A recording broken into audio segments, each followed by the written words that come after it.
Hello friends, स्वागत है आप सभी का आपके अपने YouTube channel informative Pankaj SSM पर। साथियों, बहुत दिनों से जिसका इंतज़ार था वो घड़ी अब आ गई है। बहुत सारे ऐसे जो कैंडिडेट्स हैं जो पुलिस महकमे में नौकरी करने की चाहत रखते हैं, उनके लिए एक बहुत ही अच्छी खबर है, खासकर बिहार के कैंडिडेट्स के लिए। जी हाँ दोस्तों, जो इंतज़ार था उस इंतज़ार की घड़ी पूरी हो गई। आ गया है बिहार दरोगा भर्ती का नोटिफिकेशन। बिहार एसआई भर्ती 2023, जिसमें 1275 पदों के लिए फॉर्म भरने की तिथि घोषित हो चुकी है। कब से फॉर्म भर सकते हैं आप, ये सभी बातें अभी जानेंगे। और ऑफिशियल नोटिफिकेशन है ये दोस्तों, ये ऑफिशियल नोटिफिकेशन आज जो है 30 सितंबर 2023 के डेट में जारी कर दी गई है। 1275 दरोगा पद भर्ती के लिए नोटिफिकेशन आ गई है। चलिए देर न करते हुए आगे बढ़ते हैं दोस्तों। ये ऑफिशियल वेबसाइट है, आप देख सकते हैं bp.bis.nic.in। ये जो है बिहार पुलिस में जितनी भर्तियां की जाती हैं इसी आयोग के तहत की जाती है, ये आयोग द्वारा की जाती है। इसी वेबसाइट पे आप जाएंगे, जैसे ही इस वेबसाइट पे जाएंगे, इसके होम पेज पे पहला जो आपको यहाँ दिखेगा, पहला जो इन्फॉर्मेशन दिखेगा, लिंक दिखेगा, ये देख सकते हैं आप 30/9/2023 के डेट में एडवर्टाइजमेंट जो है 02/2023 फॉर सिलेक्शन ऑफ पुलिस सब इंस्पेक्टर्स इन होम पुलिस डिपार्टमेंट। और इस लिंक पे ही आपको जो है क्या, हाँ, इसी लिंक पे आपको, जैसे ही आप इस लिंक पे क्लिक करेंगे, आपको जो है एक जो है इसका पूरा फुल नोटिफिकेशन आपको डाउनलोड हो जाएगा। तो वेबसाइट को देख लें और ये फुल नोटिफिकेशन जो है आप डाउनलोड कर लेंगे। कोशिश करूँगा मैं कि कमेंट बॉक्स में जो है या डिस्क्रिप्शन बॉक्स में वो उसका जो पूरा PDF है दे दूँगा नोटिफिकेशन का। तो चलिए देर न करते हुए आगे देखते हैं।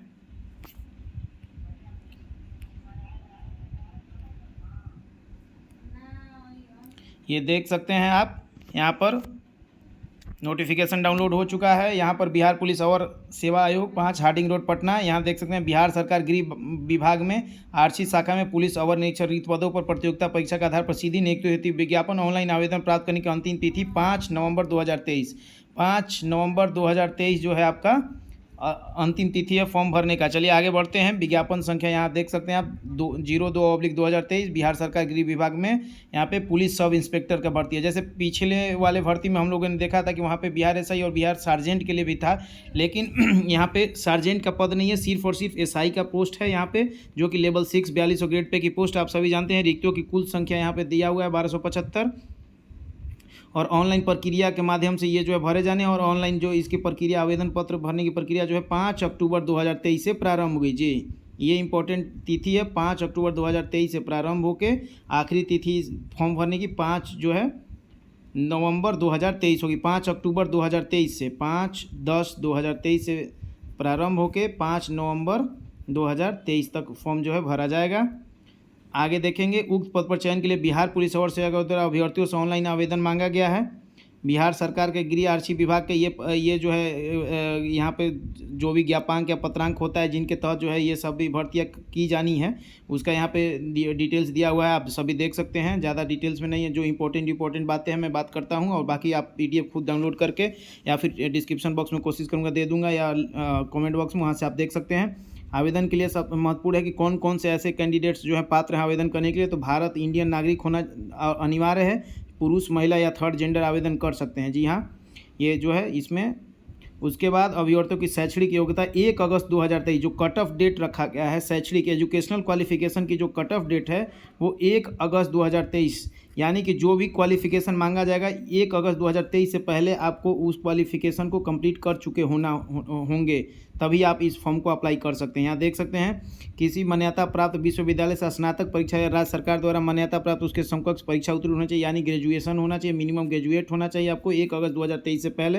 उसके बाद उम्र सीमा की गणना जो आपको किया जाएगा वो भी 1 अगस्त 2023 से जो है एज की भी गणना की जाएगी।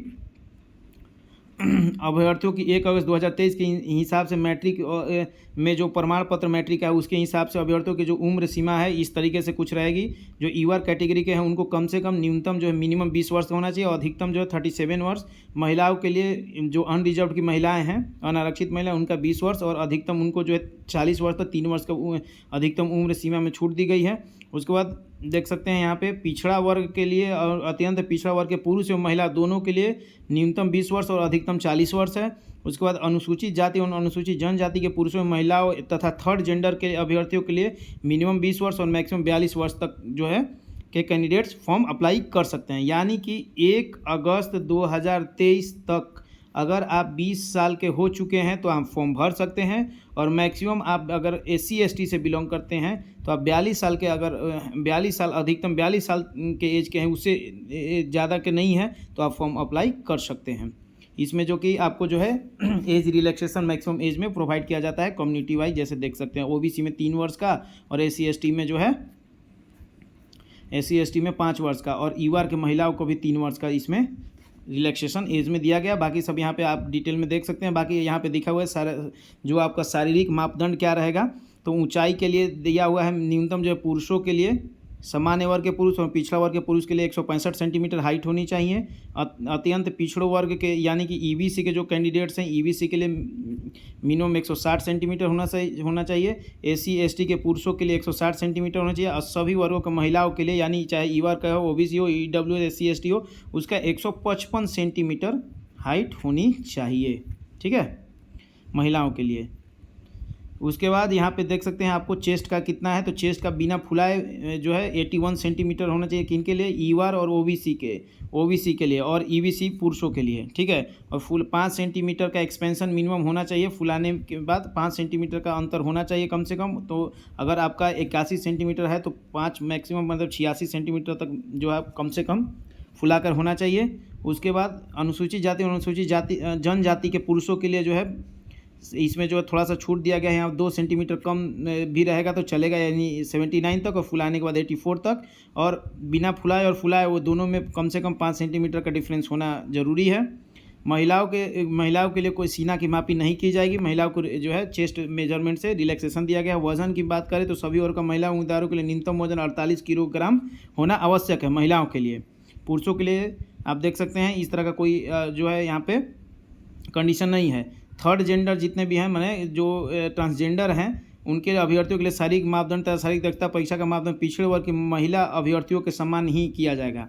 यानी कि जो OBC की महिला अभ्यर्थियों के लिए जो मापदंड है फिजिकली, वही जो है ट्रांसजेंडर के लिए वही इसमें कंडीशन लागू होगा।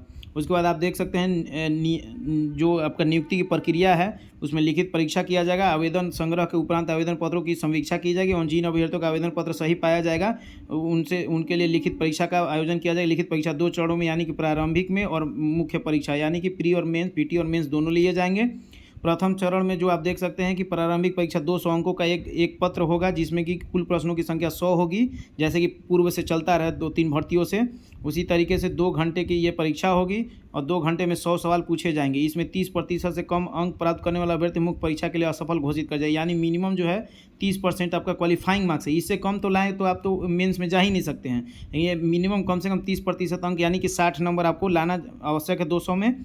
और उसके बाद जो आप ऊपर लाएंगे वो कट ऑफ मेरिट में होगा। और इसमें जो है जितनी रिक्तियां हैं, रिक्तियों के 20 गुना, यानी 1275 रिक्तियां हैं, इसके 20 गुना लोगों को जो है मेंस के लिए क्वालिफाइड बुलाया जाएगा, मेंस एग्ज़ाम के लिए। ठीक है, उसके बाद द्वितीय चरण में मेंस का एग्ज़ाम होगा। प्रारंभिक परीक्षा में जो सफल अभ्यर्थी हैं उनको जो मुख्य परीक्षा में बुलाया जाएगा, जिसमें कि 2 प्रश्न पत्र होता है, आपको भी पता है। 200 अंकों का सामान्य हिंदी का 2 घंटे का एक प्रश्न होगा, जिसमें 100 प्रश्न होंगे न्यूनतम अंक। इसमें भी 30% कम से कम क्वालिफाइंग मार्क्स है।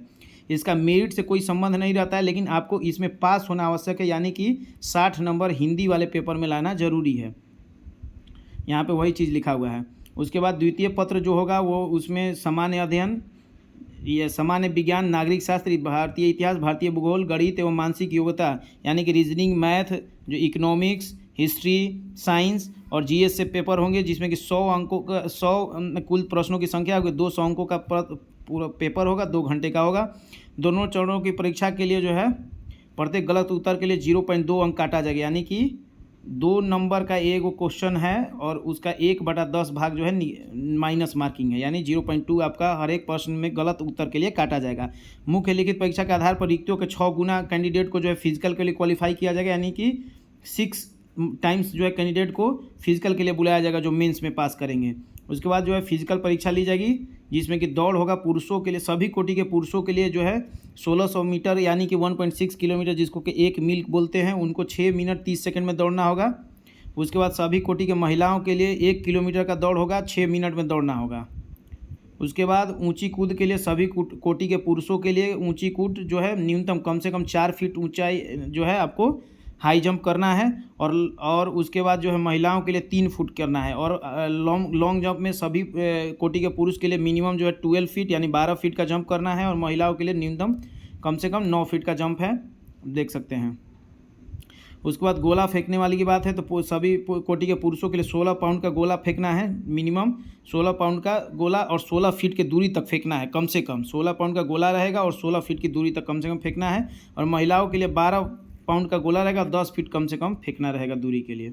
ठीक है, ये सब हो गया, आप देख सकते हैं। बाकी यहाँ पे दिया है थर्ड जेंडर और ट्रांसजेंडर के लिए जो है न्यूनतम उम्र सीमा में छूट वगैरह जो कुछ भी है, इसके लिए आप डिटेल्स यहाँ पे देख लेंगे। मेधा सूची के बारे में यहाँ पे दिखाया है कि उपरोक्त पदों पर नियुक्ति हेतु चयन के लिए अंतिम रूप से सफल अभ्यर्थियों की मेधा सूची मुख्य लिखित परीक्षा में प्राप्त अंकों के आधार के मेधा क्रमानुसार किया जाएगा। यानी कि मेंस में जो मार्क्स आप प्राप्त किए हैं उसी के आधार पर आपका मेरिट तैयार किया जाएगा। और लिखित परीक्षा में 2 या 2 से अधिक अभ्यर्थियों को समान अंक प्राप्त करने की दशा में मेधा सूची उनके स्थान का निर्धारण उनकी जन्म तिथि के आधार पर किया जाएगा। यानी कि उम्र में जो बड़े होंगे उनको पहले ले लिया जाएगा। अगर मार्क्स आपका बराबर आ जाए 2 कैंडिडेट का तो उसमें ये देखा जाएगा। ठीक है, अगर आपका जो है जन्म तिथि भी सेम हो जाए तो उस केस में क्या किया जाएगा कि उनके स्थान का निर्धारण उनकी शैक्षिक योग्यता के आधार पर किया जाएगा। अर्थात जिनके पास अधिक एजुकेशनल क्वालिफिकेशन होगा उनको ले लिया जाएगा पहले। शैक्षिक योग्यता के समान होने की दशा में फिर आपका नाम का पहला अल्फ़ाबेटिकल लेटर के हिसाब से डिसाइड किया जाएगा। ठीक है, ये सारी चीज़ें हो गई, आप देख सकते हैं। बाकी जो मेन चीज़ें हम लोग उस पर बात करेंगे।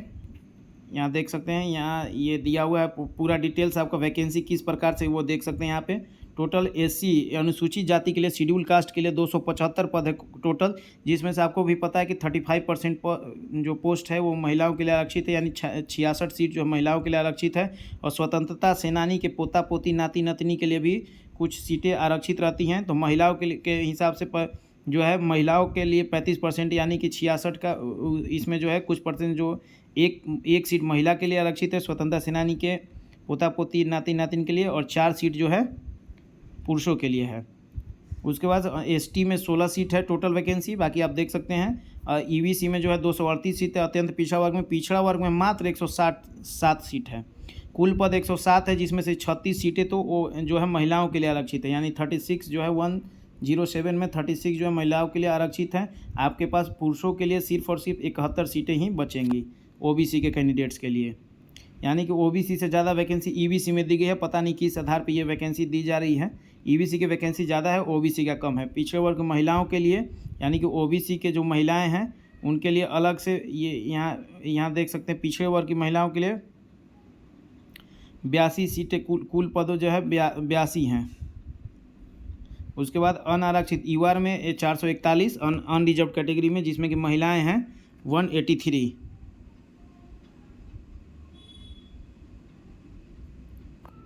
उसके बाद आर्थिक रूप से कमज़ोर वर्गों के लिए यानी ईडब्ल्यूएस के लिए भी 111 ओबीसी से ज़्यादा ईडब्ल्यूएस में सीटें, जिसमें 34 जो है महिला के लिए आरक्षित सीटें हैं। और ट्रांसजेंडर के लिए 5 सीटें हैं। टोटल योग 1275 टोटल सीटें हैं, जिसमें से 368 जो है महिलाओं के लिए आरक्षित सीटें हैं। हम देख सकते हैं यहाँ पर आरक्षण वगैरह के बारे में नियम दिया हुआ है। बाकी आप जो है इंपॉर्टेंट चीज़ें देखेंगे। उसके बाद चिकित्सीय जाँच के बारे में कुछ दिया हुआ है। उपरोक्त पदों पर नियुक्ति के पूर्व सभी चयनित अभ्यर्थियों का चिकित्सीय परीक्षण चरित्र एवं पूर्ववृत्त सत्यापन संबंधी नियुक्ति प्राधिकार द्वारा यथाविहित नियम के अनुसार कराया जाएगा। प्रतिकूल प्रतिवेदन प्राप्त होने या अथवा अभ्यर्थियों द्वारा तथ्यों को छुपाए जाने की स्थिति में संबंधित अभ्यर्थी नियुक्ति के लिए आयोग घोषित किए जाएंगे। ये सब जो है मेंस फिजिकल वगैरह होने के बाद फाइनल जो नियुक्ति से पहले की बातें हैं, ये सारी चीज़ें आप देख सकते हैं। अब ऑनलाइन कैसे फॉर्म भरना है, ये 5-10 से फॉर्म स्टार्ट हो रहा है। ऑनलाइन फॉर्म भरना है आपको जो है इसकी वेबसाइट पे ये जाके bpssc.bih.nic.in पर ये जाके आपको फॉर्म अप्लाई कर देना है। 5/10/2023 से लेके 5/11/2023 तक फॉर्म भरा जाएगा। ये सारी फॉर्म भरने के यहाँ पे जो है ये बताया गया है किस किस तरीके से भरना है और किसका कितना चार्ज लगा। यहाँ देख सकते हैं, जैसे कि आप देख सकते हैं यहाँ दिया हुआ कि बिहार राज्य के मूल निवासियों में अत्यंत पिछड़ा वर्ग, आर्थिक रूप से कमजोर वर्ग एवं अनारक्षित वर्ग के पुरुष अभ्यर्थी एवं राज्य के बाहर के अभ्यर्थी, चाहे वो किसी भी कोटि वर्ग के महिला पुरुष या थर्ड जेंडर हों, के लिए ऑनलाइन आवेदन पत्र का मूल्य जो है 700 रुपये। यानी कि बिहार राज्य के जितने भी ओबीसी यूआर कैंडिडेट हैं, ईडब्ल्यूएस कैंडिडेट हैं, मेल कैंडिडेट, उनके लिए 700 रुपया, और अदर राज्य के जो भी महिला हो, पुरुष हो या थर्ड जेंडर कैंडिडेट हो कि बिहार छोड़ के, बिहार के अलावा किसी राज्य के, उनके लिए 700 रुपया लगेगा। लेकिन बिहार राज्य के जो मूल निवासी में SC हैं, ST हैं, पुरुष हो या महिला हो, या राज्य के मूल निवासी में सभी वर्ग के महिला अभ्यर्थी हो एवं थर्ड जेंडर के लिए जो है 400 रुपया एप्लीकेशन फ़ीस लिया जाएगा। डेबिट कार्ड, क्रेडिट कार्ड के माध्यम से भी आप जो है नेट बैंकिंग के माध्यम से ये पेमेंट, ऑनलाइन पेमेंट कर सकते हैं, फॉर्म भर सकते हैं। ये सब फॉर्म भरने संबंधित जो है इंपॉर्टेंट इंस्ट्रक्शन दिए हुए हैं। पहले रजिस्ट्रेशन करना होगा, जिसमें ID और पासवर्ड जनरेट करना होगा, और ID पासवर्ड को आपको सुरक्षित रखना है, ठीक है। और जो मेल ID और मोबाइल नंबर डालेंगे उसको भी सुरक्षित रखना है। आगे के जो है जब तक प्रक्रिया कंप्लीट ना कर ली जाए, यही सब ये डिटेल यहाँ पे सारा कुछ दिया हुआ है। अपना एक पासवर्ड बनेगा, उस ID और पासवर्ड से लॉगिन करेंगे, फिर आगे का फॉर्म भरेंगे। वहाँ पे जो कुछ भी आपको जो है यहाँ पे क्या अपलोड करने के लिए जो है सफलतापूर्वक पंजीकरण, जब आपका रजिस्ट्रेशन कंप्लीट हो जाएगा तो लॉगिन करने के बाद जो है इसमें कुछ डिटेल्स मांगा जाता है, जैसे पिता पति का नाम, माता का नाम, पता एवं आपका जो एजुकेशनल क्वालिफिकेशन है वो देना है। उसके बाद आवेदक का एक फ़ोटोग्राफ, रंगीन फ़ोटोग्राफ होना चाहिए, 2 माह के भीतर का होना चाहिए, 2 माह से ज़्यादा पुराना फ़ोटो नहीं होना चाहिए, और 15 से 25 KB के बीच का होना चाहिए। JPG या JPEG या GIF फॉर्मेट में होना चाहिए, और हस्ताक्षर जो है अंग्रेजी और हिंदी दोनों में होना चाहिए, और ब्लैक पेन से, जी ब्लैक पेन से वो साइन होना चाहिए, और हिंदी और अंग्रेजी दोनों अलग अलग साइन होना चाहिए, क्योंकि दोनों को अलग अलग अपलोड करना है। वो भी 15 KB से लेकर 25 KB के बीच का साइज होना चाहिए, JPG फॉर्मेट में होना चाहिए। उसके बाद जो है फ़ोटो एवं हस्ताक्षर के संबंध में दिए गए निर्देश का पालन न करने की स्थिति में आवेदक का ऑनलाइन आवेदन पत्र रद्द कर दिया जाएगा, ठीक है। ये फ़ोटो हस्ताक्षर आप अपलोड करेंगे तो अच्छा दिखाई देना चाहिए। अगर किसी का ब्लर है या सही से फ़ोटो हस्ताक्षर जो है अगर अपलोड नहीं किया गया है तो उसका जो है एप्लीकेशन रद्द किया जा सकता है। या गलत कोई भी अगर किसी ने फॉर्म भरा है, कुछ भी गलत इन्फॉर्मेशन दिया, तो उस केस में भी उनका जो है एप्लीकेशन रद्द किया जा सकता है। और भी बहुत सारे जो दिशा निर्देश दिए गए हैं, आप जो है पूरा PDF पढ़ेंगे, उसमें आपको जो है ये डिटेल्स मिल जाएगा। तो मोटा मोटी ये जो इम्पोर्टेंट इंस्ट्रक्शंस जो थे ये सब बता दिया गया है, यानी कि ऑफिशियल नोटिफिकेशन आ गई है। 5 अक्टूबर 2023 से आप जो है बिहार दरोगा का फॉर्म भर सकते हैं, और आखिरी डेट जो है 5 नवंबर 2023 तक है। आशा है कि मेरे द्वारा दी गई जानकारी आप सभी को अच्छी लगी होगी। चैनल पर नए हैं तो चैनल को सब्सक्राइब करें, अपने दोस्तों तक वीडियो को शेयर करें, लाइक करें। Thank you.